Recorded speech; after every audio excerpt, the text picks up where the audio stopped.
Welcome to the Strategy Mob Podcast. Tune in for everything you need to know to stay in the know regarding the automotive industry.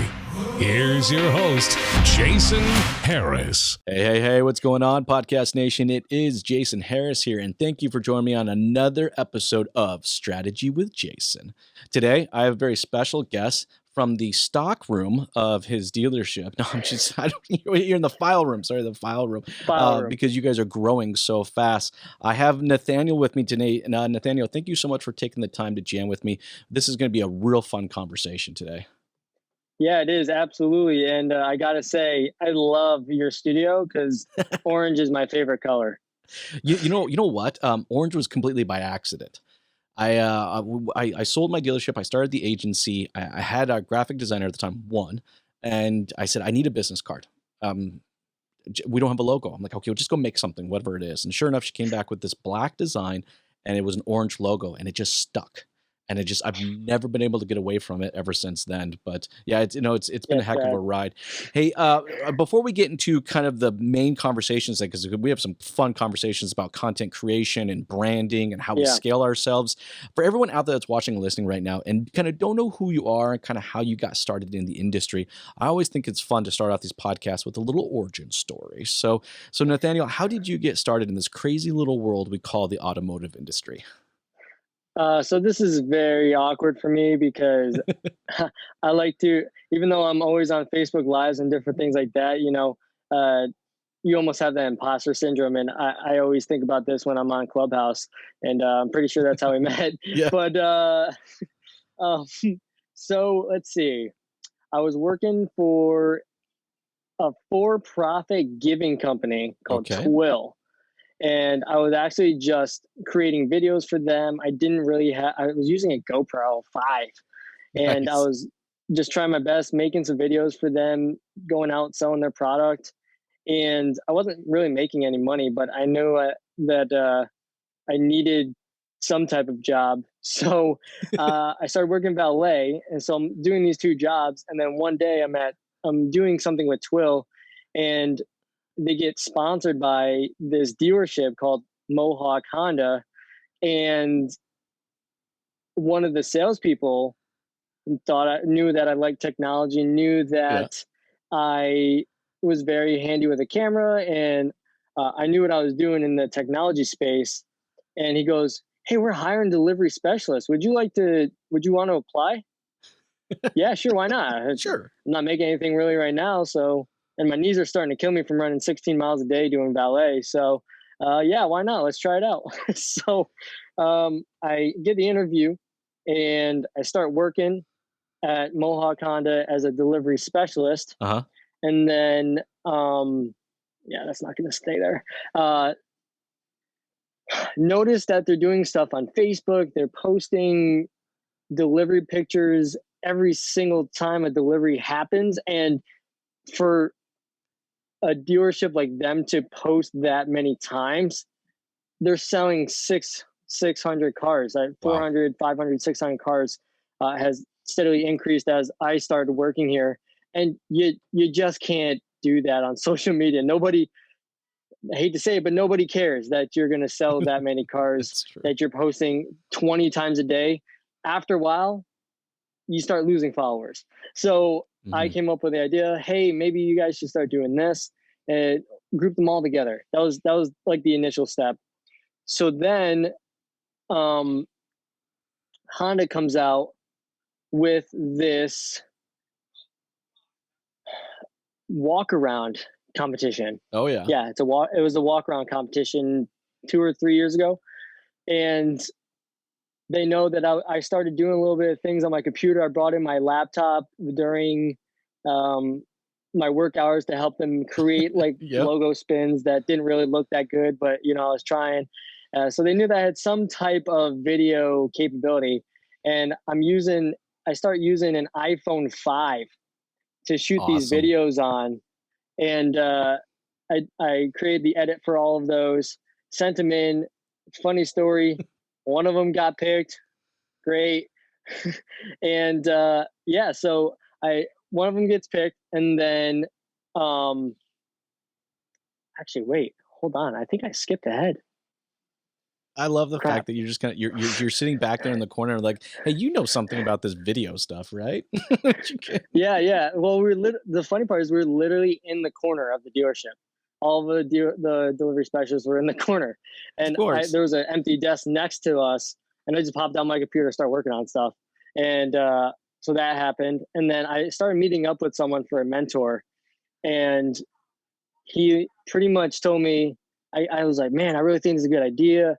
I think I'm going to call it Chief Digital Branding Leader because I want to be the leader. I'm going to have my own business page and show the salespeople that they can do it themselves. And I'm going to help them along the way. And I'm going to handle the social for Mohawk Honda. And we're going to crush it. I don't think I said That's crush awesome. it, but I was very enthusiastic about wanting to do this for them because I saw the space. I saw that there was an opportunity needed.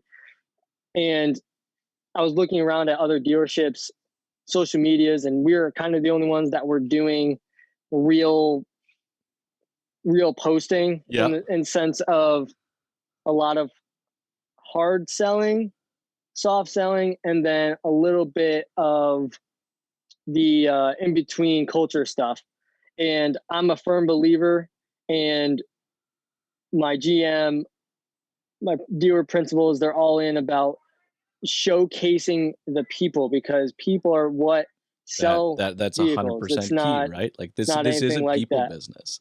And I think that's one of the reasons why we actually kind of connected because I remember I think we were on Clubhouse, aka Crack House, and dude, I got a notification the other day from my screen time. I don't know about you, but like I spent like 17 and a half hours a day for me. Yeah, I spent like 17 and a half hours in 1 week. And like someone told me they were like 31 hours in there. And I'm like, dude, that ain't right. But one of the reasons I wanted to jump on here was just because you guys as a dealership have done an amazing job of really kind of branding. And it comes down to people, like you were saying, it's that people element. It's so cool listening to your origin story, Nathaniel, because it reminds me so much kind of my own, right? You had an iPhone 5. I used a Kodak flip cam with a 1 megapixel camera recording at 360p. So that just kind of shows. Do you remember the flip videos?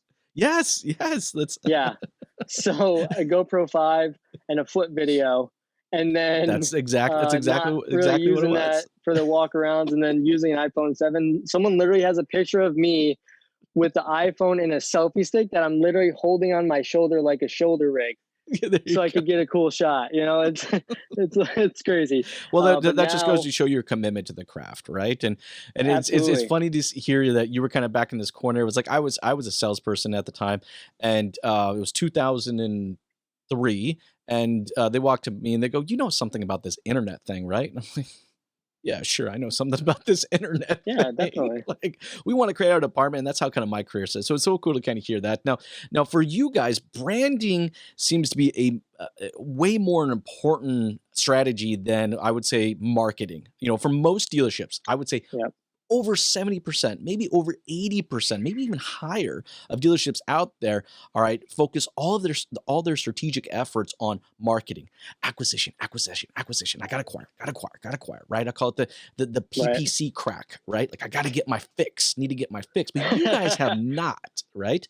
And you guys have really kind of embraced that marathon or that long-term strategy of branding. I'm curious on how the heck you were able to get a dealerships. Most dealerships are focused so much on their marketing. How you transition from marketing over to branding? How'd that conversation go? So it's awesome because it was very easy actually. Well, that's good. My GM, my owner. So it starts from the top down. Owners have to buy in. They have to know. It's not even buy in. They have to realize it's not some secret, you have to buy in there's that no quick people fix. are the biggest asset. Mm-hmm. And I'll never forget the statement that Jeff Harridan, owner of Mohawk Honda, and vice president, he owns it with his brother, Steve Harridan. And, but I heard Jeff say this one day, and it's, I don't want to ever have an advertisement that I just throw in the bucket because it just goes away. I want to make sure that the people are out there it was along the lines of advertisements are just you're just throwing money. That's it. Yeah, But you're when just you burning it. include your people, you're connecting with the community, and that is the main strive, is connecting with the community, because the community is who's buying the cars. Nobody understands that for some reason. I don't understand why people don't understand, or dealers don't understand that. I'm so fortunate to work at a dealership where the dealers understand that the community are the actual people who are buying the vehicles from you.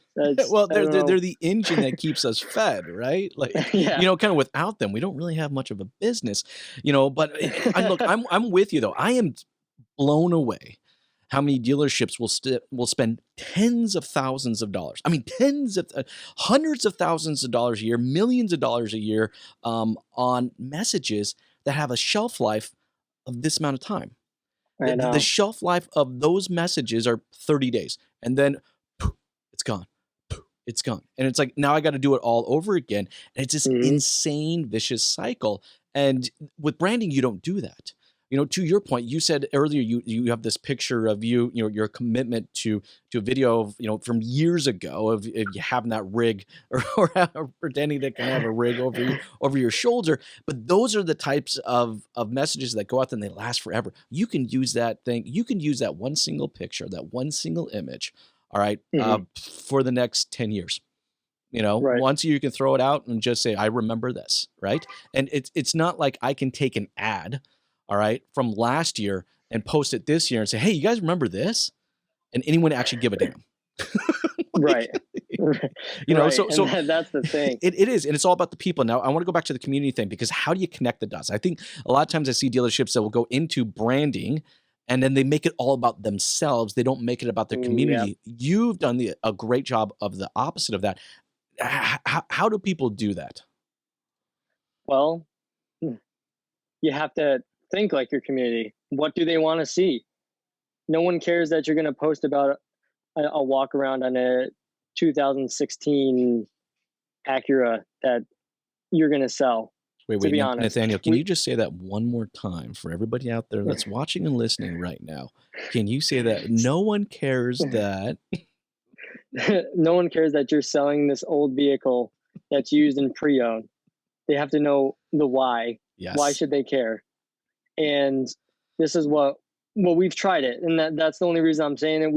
We've done many walk-arounds on used car vehicles, because that was all that they could think of. That's all that I could think of, because there's what we had right in the lot. What can I go shoot right now?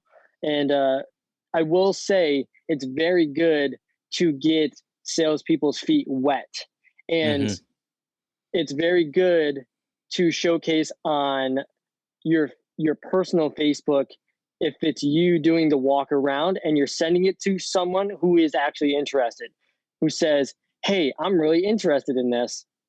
Boom. Now you can say, so this is for the salesperson out there who's listening, or a sales manager who's managing salespeople.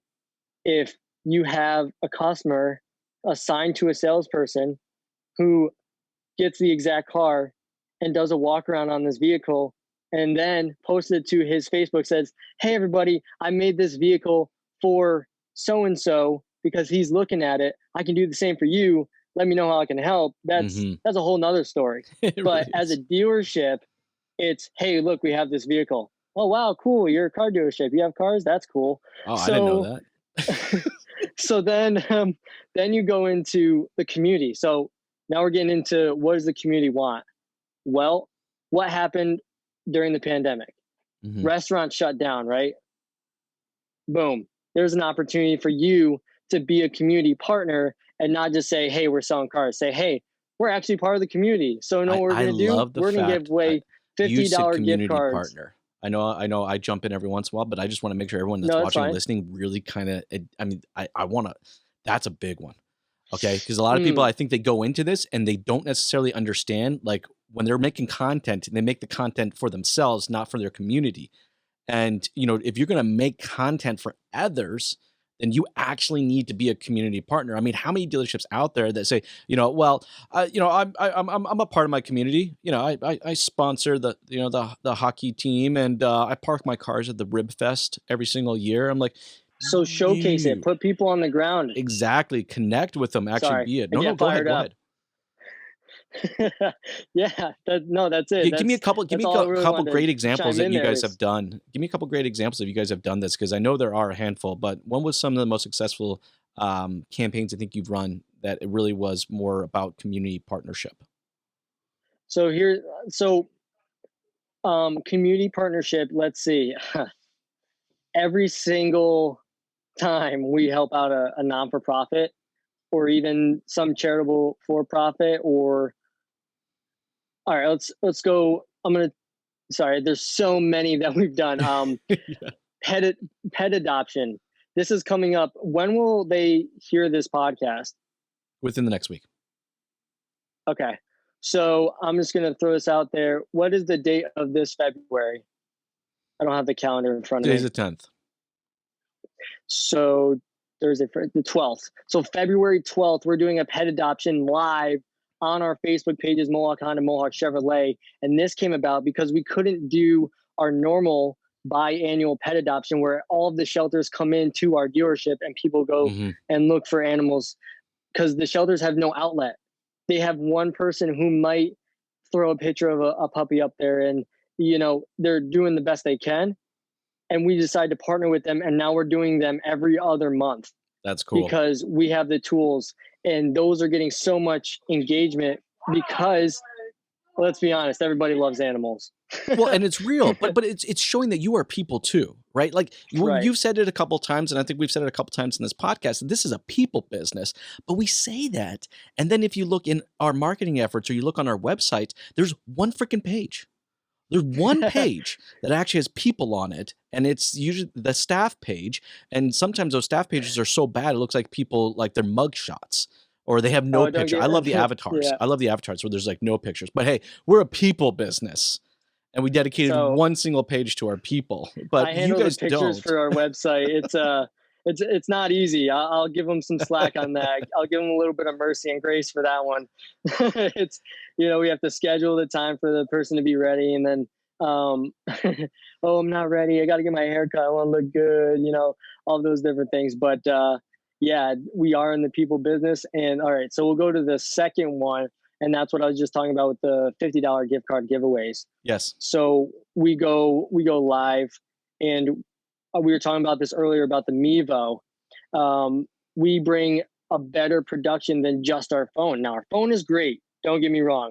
This phone can be used to shoot 4K video. So if anyone's scared about, oh no, I think I need to buy a camera to start a video. No, start with your phone first. And then as you get better in creating videos, get better equipment. That's all right. Sorry.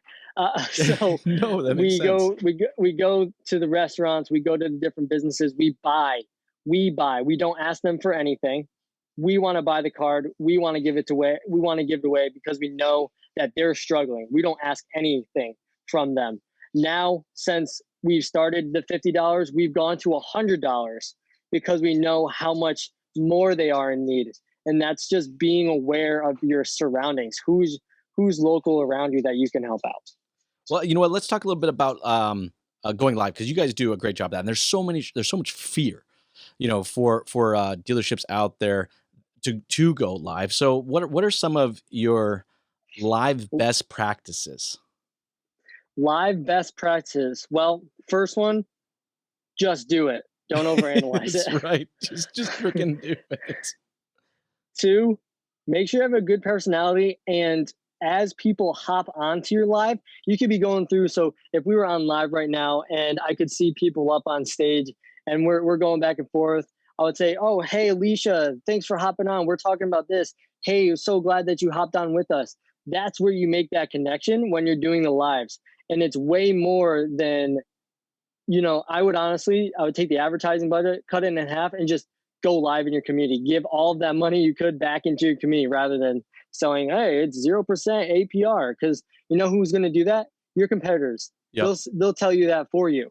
So not only will you take their money and use it because everybody will know about the 0% APR, and you have your capital region who also tells them that. So why do you have to do it? You need to brand yourself because you are different. So there's that. You know what? Two things. I think there's two things. I think there is an element of, hey, suck it up, Buttercup, and just hit the red button, and or if it's on your phone, it's blue. Yeah, okay, yes, all right, yes, the blue button. My bad. You know what? And I got to be honest with you, I'm not even overly great about going live, and I need to be a lot better at it. But it is that.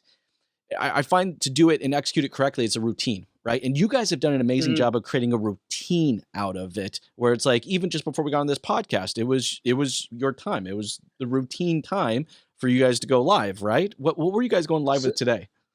All right, so today's the 10th. We thought to ourselves, man, what's coming up? Well, Valentine's Day is coming up.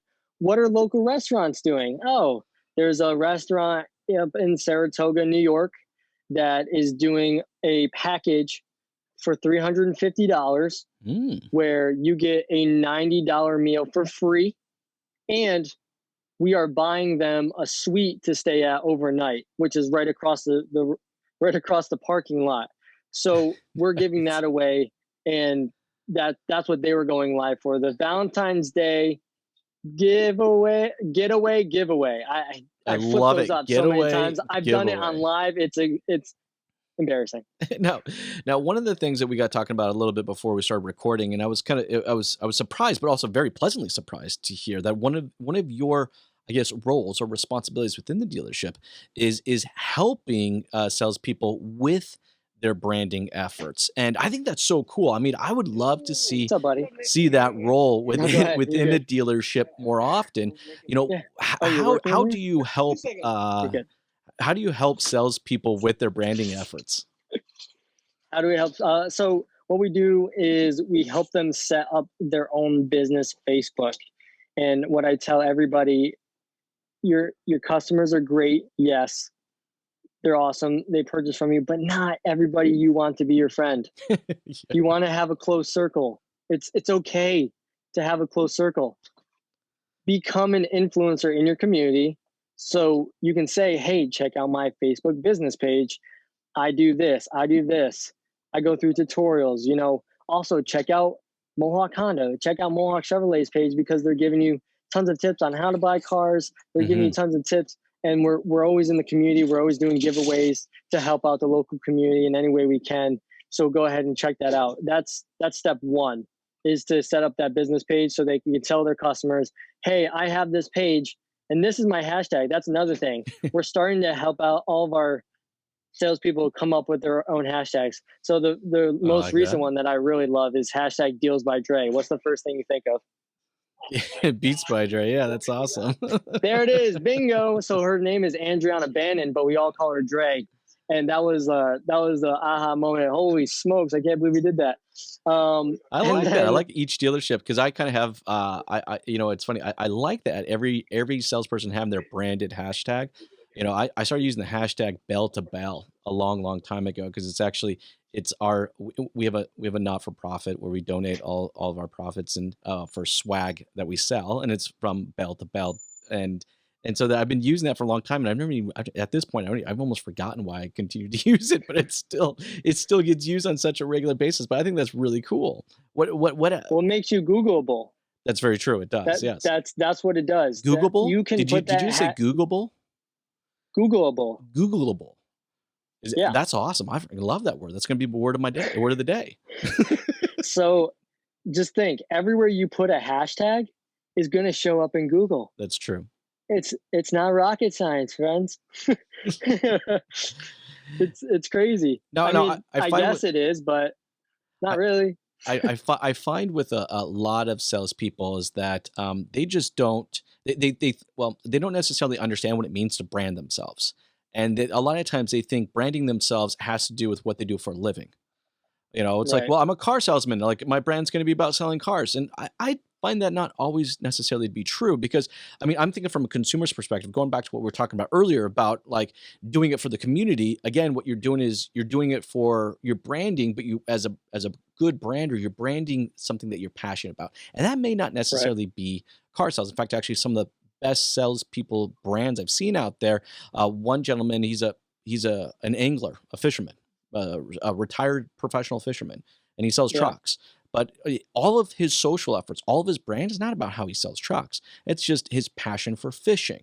But because of his passion for fishing connect with so many more people, his audience is massive. And he sells 10 to 15 trucks a month from that audience because people are connected to him on a passion. How do you what would say best practices of how to help salespeople find their passion and document that passion? Man, well, whew, Yeah, I know, right? it's real deep. It's real deep. You got to take inventory. You got to take inventory of what you love to do. And you have to incorporate it onto your business page. You have to incorporate it on your desk if you have a sales desk. You have to incorporate it everywhere in everyday life. You got to figure out your passion, what you want to do. You know, I actually love paintball. Nice. And I'm getting into this thing called mag-fed paintball. It literally looks like an AR-15, but it shoots paintballs. It's amazing. Sounds you can literally fun. do like strategic games and different things like that. And I don't know, maybe I'll brand myself as a paintball. Maybe I'll own a paintball thing one day. But I would brand it. Let's see. If I wanted to go, we're just gonna do this is like live role playing. If I wanted to go, let's see. Well, like I'll give you a quick example. Like I have a sales manager, all right, that has a business page, okay, and his business page does all right. It's him professionally, but then he also has a food Instagram page, which has several 100,000 followers, and his passion is food. And for the longest time, he actually kept these brands separate from each other. And the second I heard this, I was like, absolutely not. Like that people need to know that yes, your passion is around food, and his in particular is chicken sandwiches. He's just a chicken sandwich fanatic. I don't quite necessarily understand it, but he just awesome. he's out for he's hunting for the world's best chicken sandwich, and so that's a lot of his content around. He should give one of his customers a chicken sandwich every time they buy a car. We did actually host a day where we actually had a food truck come in and actually just do chicken sandwiches, so that was actually a lot of fun. But this funny thing is once he started connecting those audiences together, all right, his business audience went through the roof. Yeah. And it was because people were comfortable connecting with him because his passion for chicken sandwiches, but then they also were like, oh, well, man, I didn't know you did that. I want to connect with you there as well. And it's gotten to the point now where actually the two brands have actually become one. But I find that a lot of salespeople out there are afraid to do that. They think that the brand has to only be about selling cars. What do you think? Yeah, and you know, that's definitely something you just hit the nail on the head. You have to bring them together. People have to realize that you're not just a salesperson, and that's why you create your business. That's why you create your Facebook business in the first place, is to let people know, hey, I'm actually a normal person. That's right. I don't just sell cars. Yeah, I'm actually a real person. I'm not just a robot, right? Yeah, I don't just take orders. I help you. I'm a professional. Yeah, I'm going to find you the right car. I'm going to make it affordable, and I'm going to give you the gold standard of customer service. But on the other hand, I'm going to go out. I'm going to go light you up with some paintballs too. I'm going to make you a chicken sandwich. And, you know, I actually learned that Googleable thing from Jonathan Dawson and the hashtag. I don't know if he's popped up in your podcast at all. Oh, yes. In psychology. But he has a guy who sticks out to me called the pickle guy or pickle man. It's literally known as the pickle man.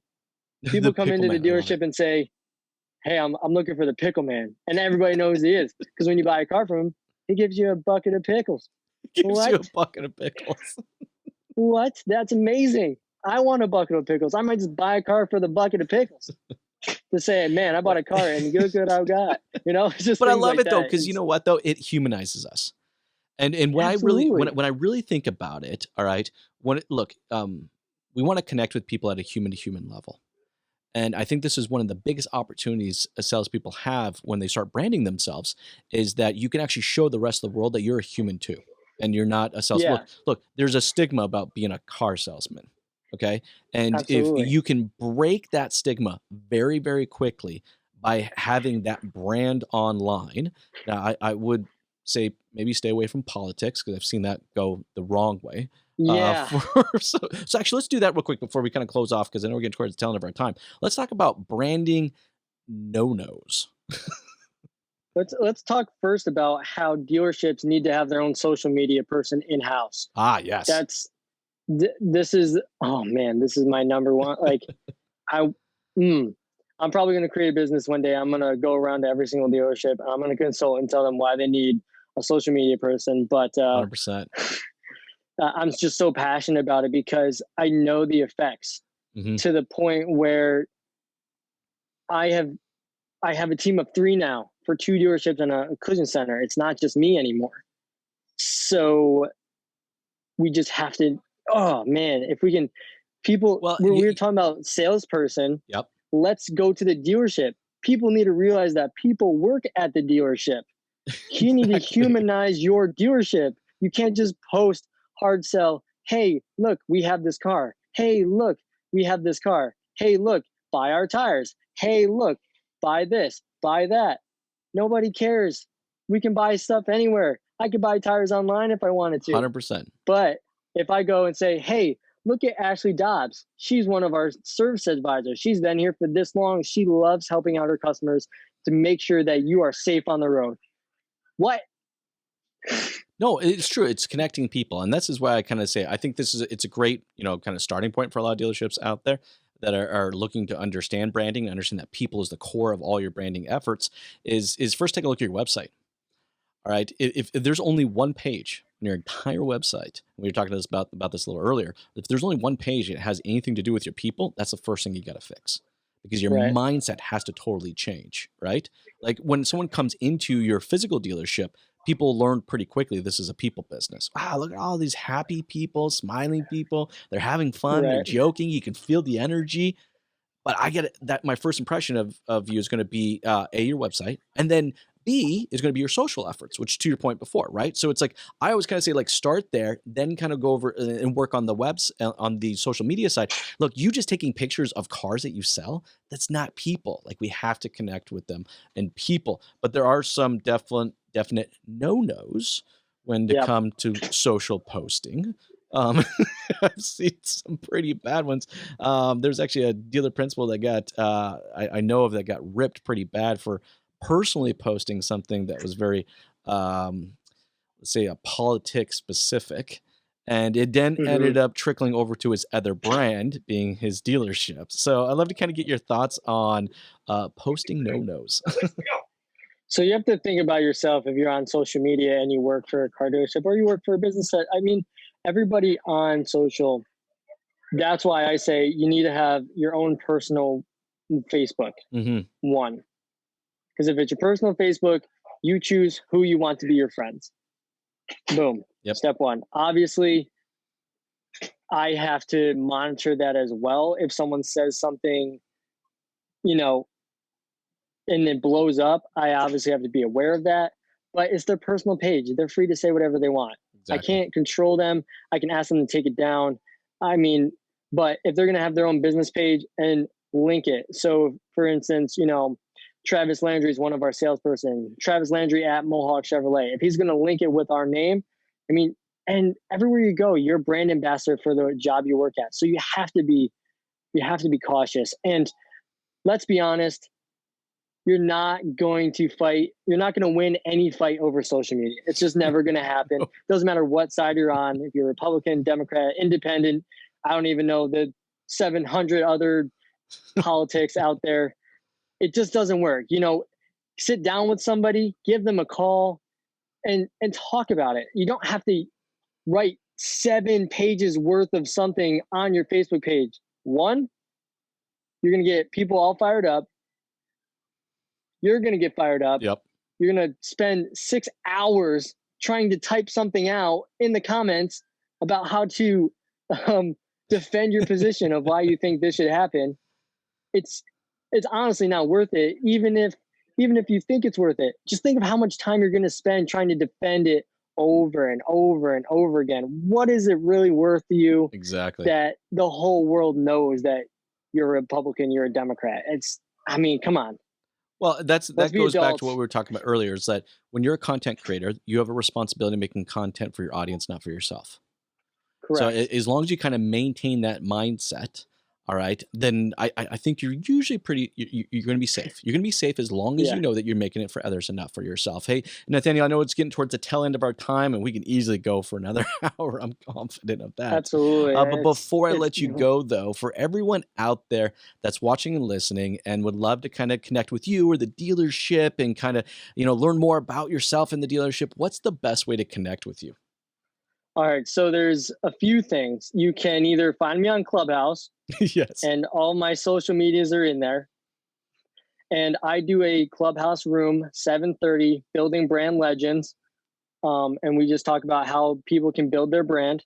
We give you practical, tactical tips. That's step one. If you're not on Clubhouse, I'm on Instagram. I'm on Facebook. Hit me up. I'm also on Twitter, Nathanael Greklek.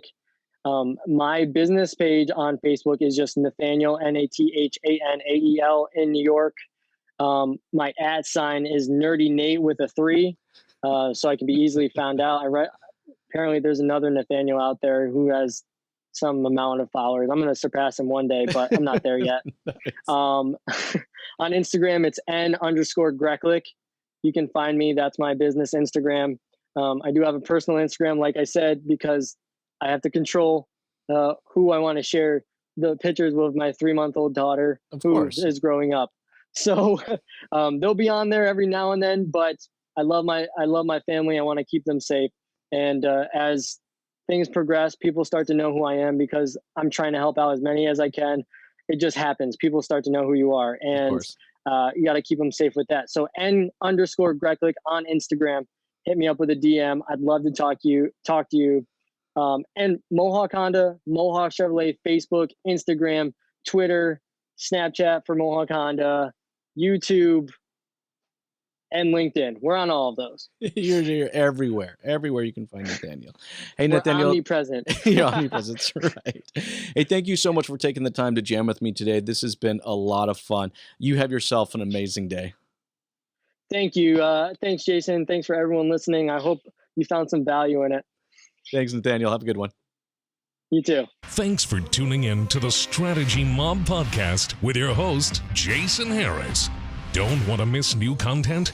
Be sure to sign up to be a mobster at strategymob.com to stay in the know. Remember to like, comment, and subscribe.